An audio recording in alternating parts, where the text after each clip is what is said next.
m'appelle Sophie, j'habite à Toulouse et ma grand-mère vit à Paris. Avec ma grand-mère, on a toujours été très proches. En fait, c'est arrivé à la suite d'une chute qu'elle a faite fin 2020. Il n'y avait aucun obstacle, je ne sais pas pourquoi elle est tombée. Ça vient sans doute de la maladie neurodégénérative sur laquelle il n'y a pas de nom. En fait, c'est des troubles cognitifs non étiquetés.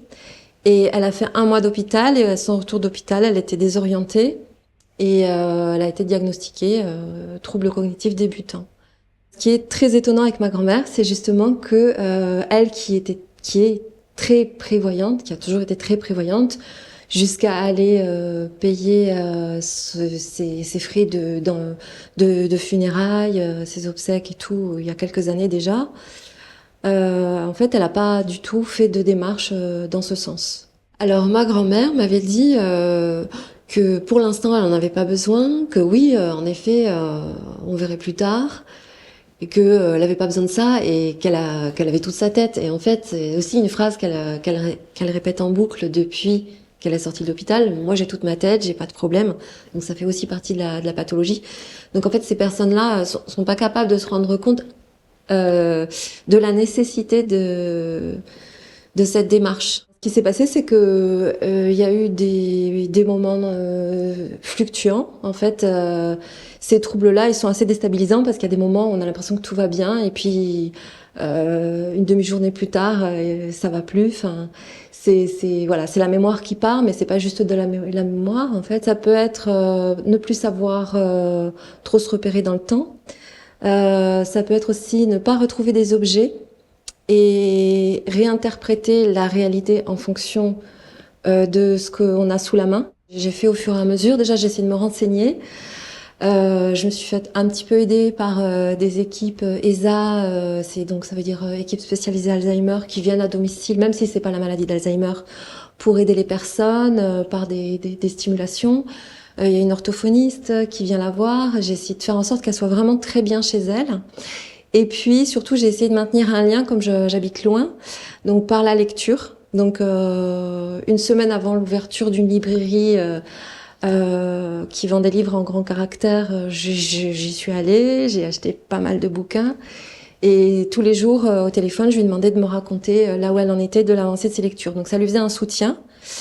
Et en même temps, ça nous faisait une relation où c'était elle qui menait, c'est elle qui racontait, donc c'était aussi valorisant. Ce qui est compliqué pour ces personnes, c'est que la perte d'autonomie, il y a des moments où elles en sont conscientes, et du coup, c'est très angoissant, c'est très anxiogène.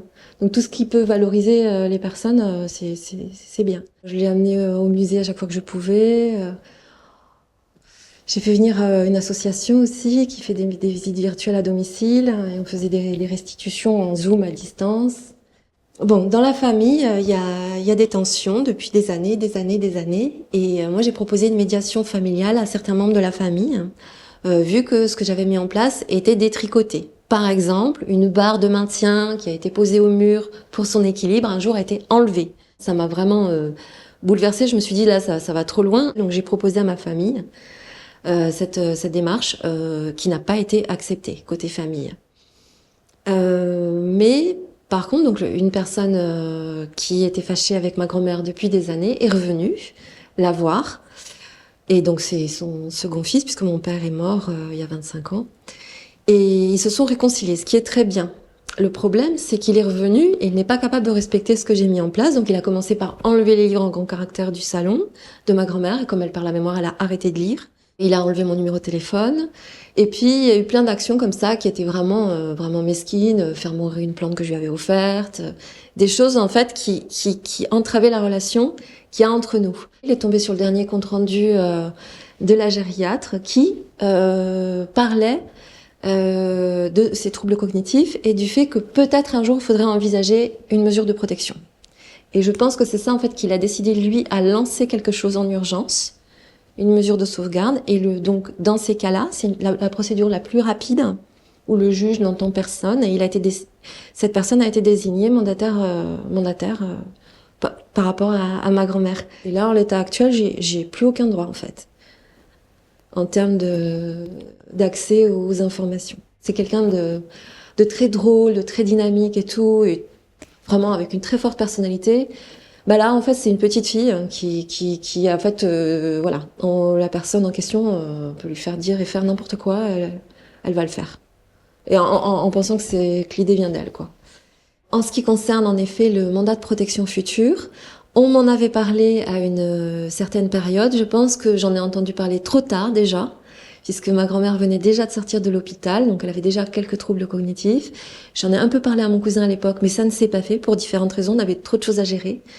Et si j'avais su que ma grand-mère, son comportement pouvait se transformer à ce point et devenir à l'inverse de ce qu'elle avait été, je pense qu'en effet, je l'aurais fait avant et je le conseille. J'ai fait passer le mot à toutes mes amies, j'ai fait passer le mot à d'autres personnes de la famille, parce que je pense que c'est vraiment avant que les problèmes arrivent qu'il faut y penser. Parce qu'une fois qu'on est dans les problèmes, il y a tellement de choses à gérer et on n'arrive pas à bien évaluer comment ça va évoluer et à quelle vitesse, et on est pris de court.